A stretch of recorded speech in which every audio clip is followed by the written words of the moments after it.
Imagine your husband raising his hand against you. Not once, not twice, but every single morning. Only to please your own stepsister who seduced him. That is the betrayal Cassie lived with, until she did something nobody could believe. Let's watch it together. Cassie sat quietly on the floor, her cheek still hurt from Tony's slap. Her eyes were filled with tears as she stared at the broken plates scattered near her feet. "You call this food?" Tony barked angrily. "Is this how a wife should cook for her husband?" "Now I see. Now I know. Mira warned me that you don't know how to take care of me." Cassie's head quickly looked up at the mention of that name. Mira, her own stepsister. "Tony, why are you always mentioning Mira in everything?" Cassie whispered, her voice trembled. "What has she told you about me?" Tony's face twisted with rage. "Shut up. Do you think I don't see the way you treat her, always looking at her with bad eyes? She told me how you insult her behind my back. I will not allow you to maltreat her in my house." Before Cassie could reply, his hand came down again, across her face. She staggered and held the wall for balance, but she was not silent. She wiped her tears, stood straight, and said with all the courage she could gather, "Mira is my sister. I have never treated her badly. Tony, why are you believing lies against me?" At that moment, Mira stepped into the sitting room. Her face wore the sweetest of smiles, but her eyes glittered with wicked triumph. "Ah, Sister Cassie," she said softly, "you're crying again? I told you not to provoke Tony. You know he doesn't like disrespect. Why do you always look at me as if I'm your enemy?" Cassie's mouth fell open. "Enemy? Mira, you are the one causing all this. Stop lying to my husband." But before she could say more, Tony pounced on her again, raining blows until she fell to the floor, gasping. Mira bent over and placed a fake hand on her shoulder. "Sister, why do you always push him to anger? You should know better. You should learn to keep quiet." Her smile was sweet, but her words pierced Cassie's heart like knives. That was not the first time Tony had raised his hand against her, but tonight felt different. Tonight he had said the words clearly. "Mira warned me that you don't know how to take care of me." Cassie sat still for a long time. She had married Tony 3 years ago. Back then, he was her dream man, tall, handsome, and hard-working. Everyone admired how he loved and spoiled her. At least, that was what it looked like from the outside. But all that changed the day Mira moved into their house. Mira was Cassie's stepsister from her late father's second wife. They were not close growing up, but after Mira claimed she had lost her job and had nowhere to go, Cassie, being kind-hearted, begged her husband to allow her stay with them for some time. Tony didn't object to that at first. In fact, he smiled and said, "Your sister is my sister. She is welcome," but Cassie noticed something early on, the way his eyes looked at Mira lustfully when she walked past in her short dresses, the way he laughed too much at her jokes, the way he started comparing them. Mira's cooking, Mira's boldness, Mira's this, Mira's that. Still, Cassie ignored it. She kept telling herself she was only imagining things. Until Tony started raising his hand on her. That was how it started. Every time Cassie tried to confront her stepsister, Mira would twist it with lies. She would go to Tony and say, "Your wife insulted me again today," or "She doesn't want me in this house." And each time, Tony's anger grew worse. He began to treat his wife like a punching bag. Cassie wondered if she was cursed. How could her own blood sister destroy her marriage this way? One evening, Cassie came back from the office earlier than usual. She pushed the front door open, but the house was unusually silent and only filled with a quiet humming sound, coming faintly from the inside. She walked in quietly, wondering what was going on. And as she entered the house, she froze. From inside the bedroom came sounds that made her blood run cold. Low moans, giggles, and then Tony's deep voice groaning with pleasure. Her body shook violently as the realization struck her. Her husband, her stepsister, in her own bedroom. Her bag slipped from her hand, tears blurred her eyes. She turned and ran outside before they could see her. That night, she cried like never before. Her pillow was soaked. The pain was too heavy for words. The next morning, she summoned courage and asked Tony carefully, "Tony, tell me the truth. Are you Are you seeing another woman? Instead of answering, Tony's eyes blazed with fury. Have you gone nuts? How dare you ask me such a thing? Because I feel something is wrong, she wanted to say. But before she could finish, he pounced on her with heavy blows. He beat her until she could not move. She fainted on the floor, her body became weak. When she woke up hours later, Mira was standing over her, smiling. You see, she whispered, you should have kept your mouth shut. Now you know the price of asking useless questions. Cassie turned her face to the wall, sobbing silently. She could not carry this pain alone. The next day, she went to her uncle, who lived just a street away. Uncle, please, she begged with swollen eyes. Tony is having something with my stepsister, and I cannot take it anymore. Her uncle frowned deeply. What? With Mira? This is an abomination. I will call him immediately. They called Tony that evening. He arrived dressed in his office shirt. His face looked innocent. Uncle, I don't know what Cassie is talking about, he said smoothly. I will never touch her sister. She is just imagining things because we don't have a child yet. She is bitter, and now she wants to tarnish my name. Cassie gasped. That's a lie, she cried, but her uncle only looked at her with pity. Cassie didn't stop there. A week later, she reported the matter to Tony's office when she thought she had a chance. His boss called him for questioning, but again Tony denied everything. Sir, my wife is unstable, he said confidently. She is jealous and just suspicious of her younger sister who lives with us. She is trying to tarnish my image here at work. The boss frowned at Cassie and said, Madam, you have to be careful. If you bring family drama here again, your husband could lose his job. Humiliated, Cassie walked out of the office, her heart broke even further. But the worst came one evening when she returned from the supermarket and found them in the sitting room, their bodies entangled, laughing like lovers. She dropped her bag and shouted, Tony! How could you, in front of my eyes, with my own sister? Tony stood up slowly, his face was hard. Yes, he said boldly, I am with her. She gives me what you cannot give, and let me even warn you, if you ever open your mouth to tell anybody again, I will make sure you are as good as dead. Before she could react, he charged at her again, beating her mercilessly until she could not feel her own body. As Cassie lay on the floor, her strength was gone and her spirit almost broken. But in her heart, something shifted that night. She knew silence would kill her.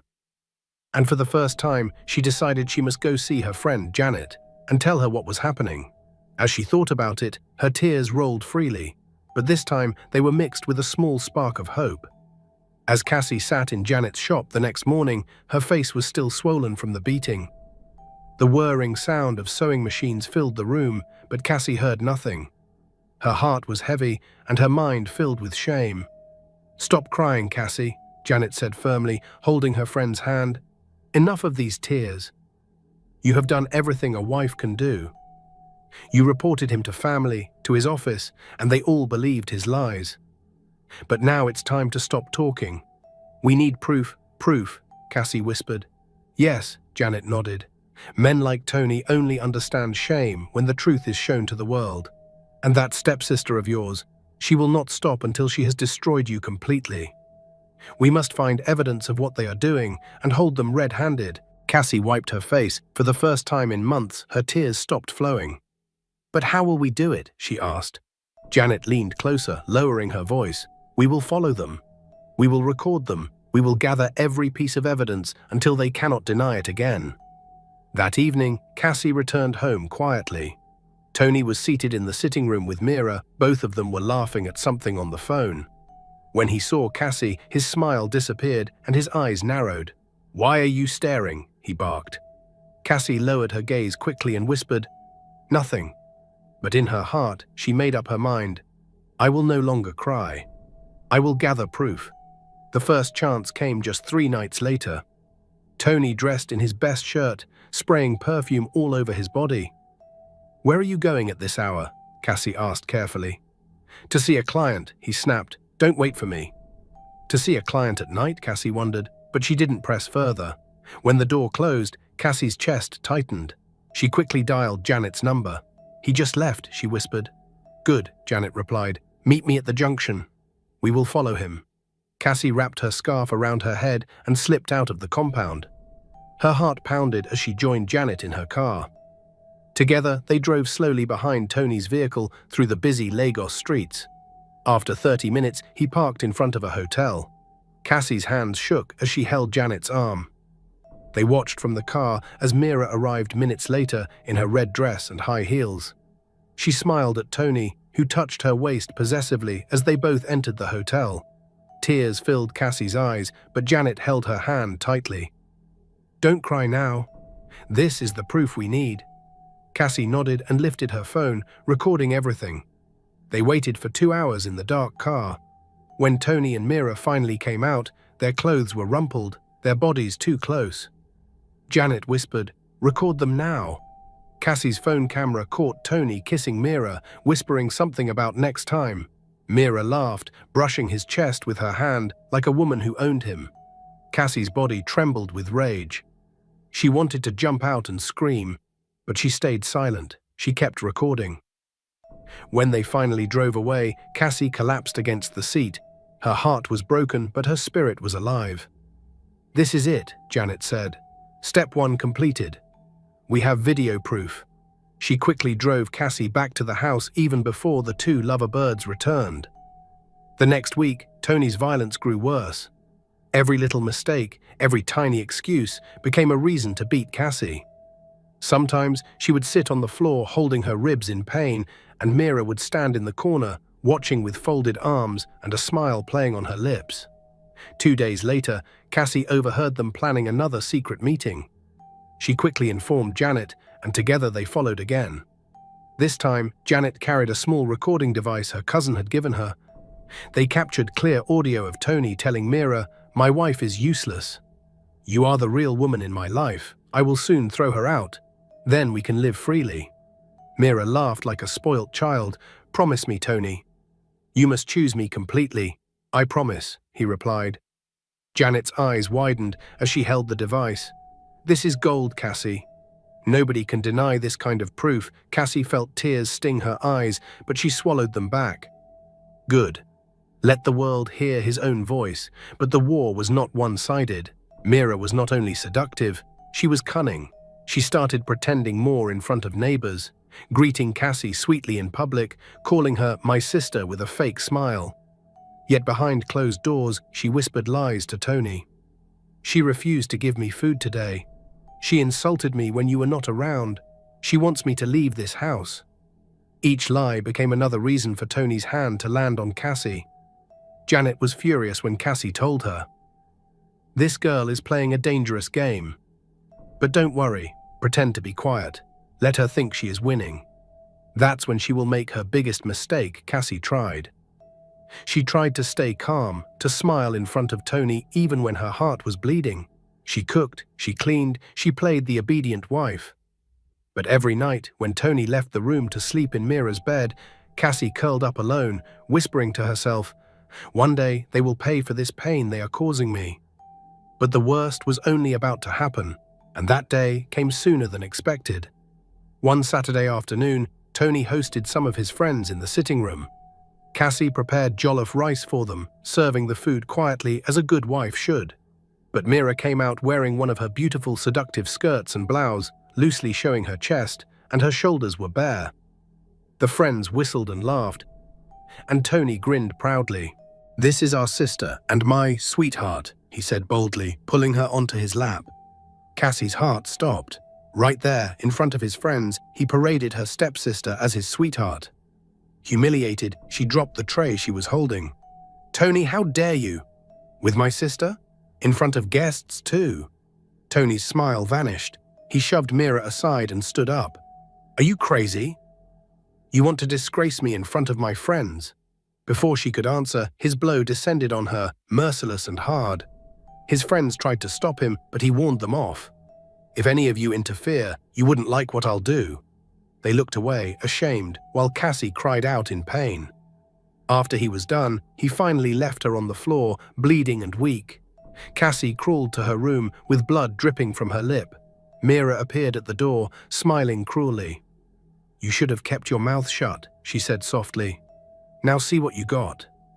Cassie turned her face to the wall, her spirit burned with silent fury.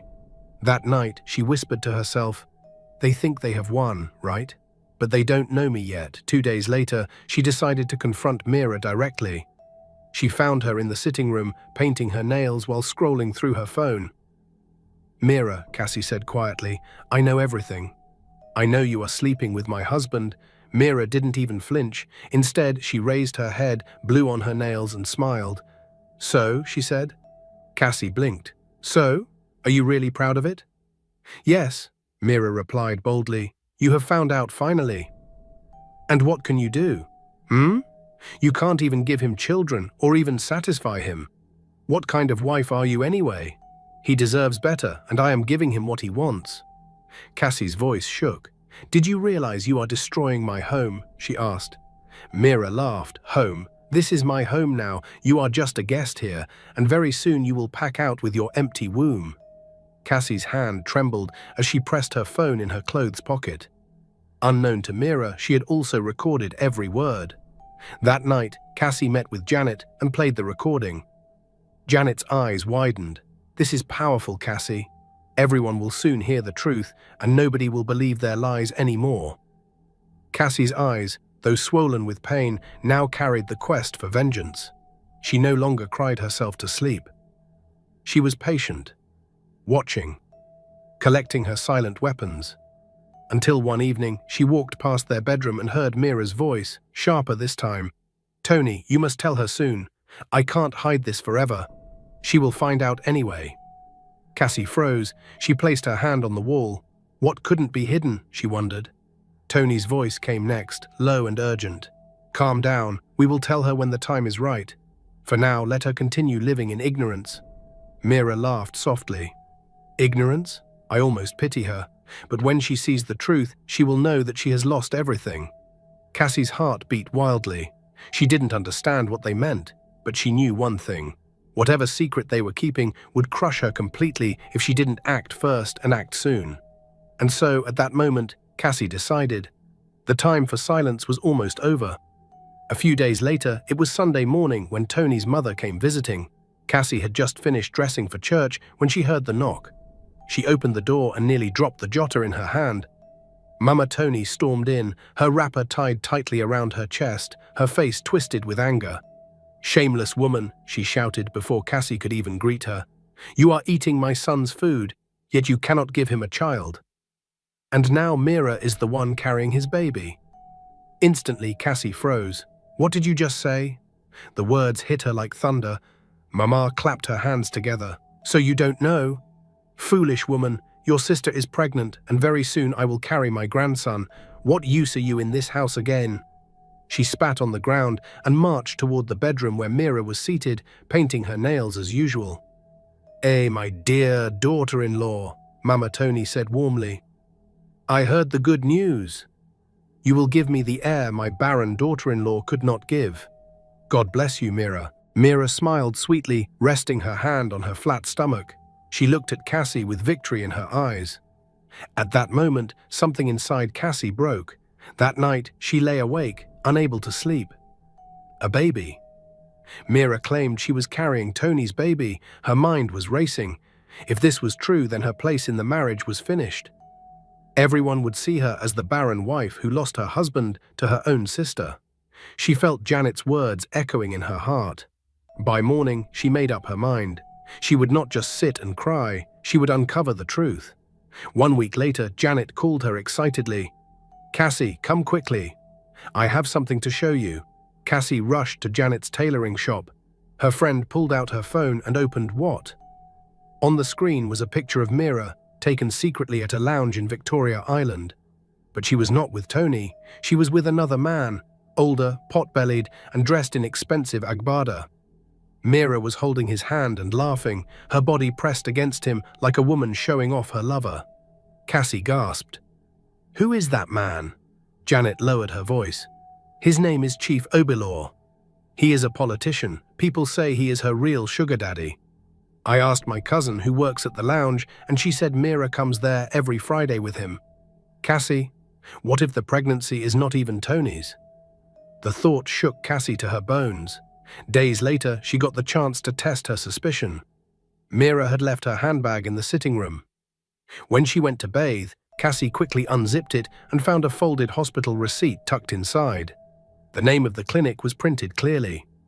Her heart pounded, and she took a picture with her phone and replaced it carefully. That evening, she showed Janet. "This is our chance," Janet said. "We will go to that clinic and find out the truth." 2 mornings later, they arrived at the private hospital on the island. Cassie approached the receptionist nervously. "Good morning, please. I came to confirm something for my sister, Mira. She said she did a pregnancy test here." The woman checked a file. "Yes, she came 2 weeks ago. Positive result." "Please," Janet said quickly, "we need to be very sure." "Can we get a copy?" The woman frowned. "Only the patient can collect it."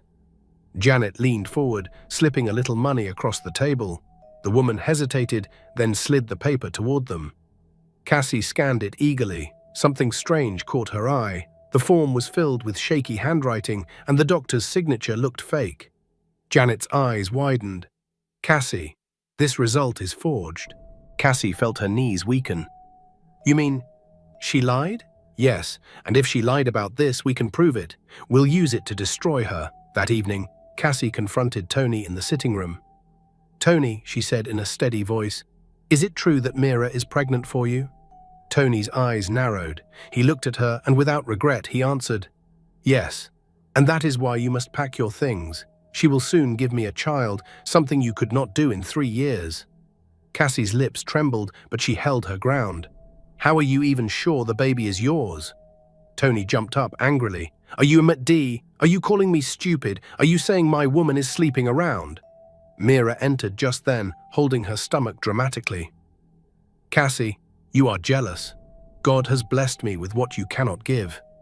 Soon, Tony will be a father. Cassie's hand shook as she reached into her purse. She took a deep breath. "Then explain this." She held up the picture of the clinic receipt. "Why is your pregnancy test forged?" Tony was still wondering what was going on, but Cassie wasn't finished yet. She took out her phone and played the video record Janet had sent to her, showing Mira and her big pot-bellied sugar daddy. Mira's face changed instantly. Tony couldn't believe what he was watching. That was the moment Mira's phone rang in Tony's hand, as he was the one holding it. He answered quickly, but Cassie could hear the voice on the other end. "Baby, are you still coming tomorrow night?" the man said. Cassie's eyes widened. It was Chief Obilaw's voice, the same man from Janet's photo. Tony froze. "Who is that?" he barked. Mira snatched the phone and ended the call. "Nobody," she shouted. Cassie's lips curved in a bitter smile. "Nobody? Or your real man?" Tony's face turned red with rage. "You have been playing me, pregnant with another man's child," Mira hissed. "Fool. Oh, do you think you are the only man in Lagos? Chief gives me what you never could. Money, power, status. You are nothing compared to him." Her words cut into him like a knife. Cassie, standing quietly by the wall, suddenly felt something strange. Not sadness, not anger, but relief. Relief knowing that the truth had finally revealed itself even more than she had prayed and planned it. Mira stormed out of the house without any remorse or regret for anything. That night, Tony was calm as ice, as if trying to process everything and still couldn't believe it. The next day, with Janet's help, Cassie gathered all the evidence, the forged test, the recordings, the photo with Chief Obilaw, and sent them anonymously to Tony's business partners, church leaders, and even his family WhatsApp group. By evening, the whole family was in chaos. Mama Tony called, wailing, "My son, that Mira has disgraced us. She was never pregnant for you. All your business partners are calling, asking if it is true." At the same time, Tony's phone buzzed endlessly with messages from friends and clients, mocking him for being fooled by his wife's stepsister. His reputation collapsed overnight. The final blow came 3 days later. Cassie was cooking when Janet rushed in with her phone in hand. "Cassie, you have to see this." It was a video going viral. Mira caught at the airport with a suitcase full of stolen jewelry and money. Police paraded her, exposing years of scamming wealthy men across Lagos. Cassie dropped the spoon. It was finally over. Mira was finished. That evening, Tony came home early. He looked broken, his shoulders slumped, and his eyes was full of regret. He dropped to his knees before Cassie. "Cassie," his voice broke. "Please forgive me," he whispered. "I was blind and foolish. I let your sister turn me against you. I'm so sorry." Cassie stared at him, shocked. Her heart shattered. She couldn't speak. She couldn't answer. She didn't need to. She felt really hurt. She turned to walk into the room, but suddenly she collapsed. Tony panicked. "Cassie? My love, are you okay?" He shook her in fear. He scooped her up and immediately carried her to the car, rushing to the hospital. "Please, God, don't let anything happen to her," he whispered as he drove. At the hospital, nurses wheeled her into the emergency ward. Tony paced, praying, as the guilt of everything consumed him. Minutes later, the doctor appeared. "She's stable. You're lucky we got to her in time," he said. Then he gave him a faint smile. "And congratulations, Mr. Tony. Your wife is 6 weeks pregnant." Tony sank to his knees. Tears poured freely from his eyes. The guilt of his cruelty and relief at the pregnancy collided inside him. The child he had longed for was on the way, and yet he had almost destroyed everything. When he finally saw Cassie, he held her tightly. His voice broke. "Cassie," he whispered. "I'm so sorry, my love. I was wrong, yes, but I promise I'll never hurt you again." Cassie's tears flowed freely. She whispered through her sobs, I don't know, Tony. I don't know if I can forget everything. But our child." Her voice broke. It was filled with a mix of pain and heartbreak. "I know it's hard for you, but you can take your time, please. I promise to be the best husband and father from today." The words broke Cassie even more. She couldn't hold her anger anymore. Her tears flowed freely, and after a long pause she whispered, "Okay, I forgive you. For the baby. And us." With Mira gone and Tony retracing his steps and taking responsibility for their unborn child, she finally let her heart speak through her tears.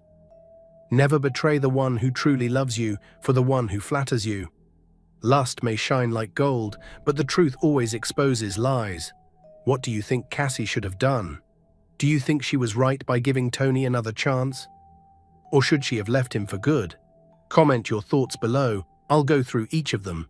And don't forget to like, share, and subscribe to Roots of the African Tales for more powerful stories like this.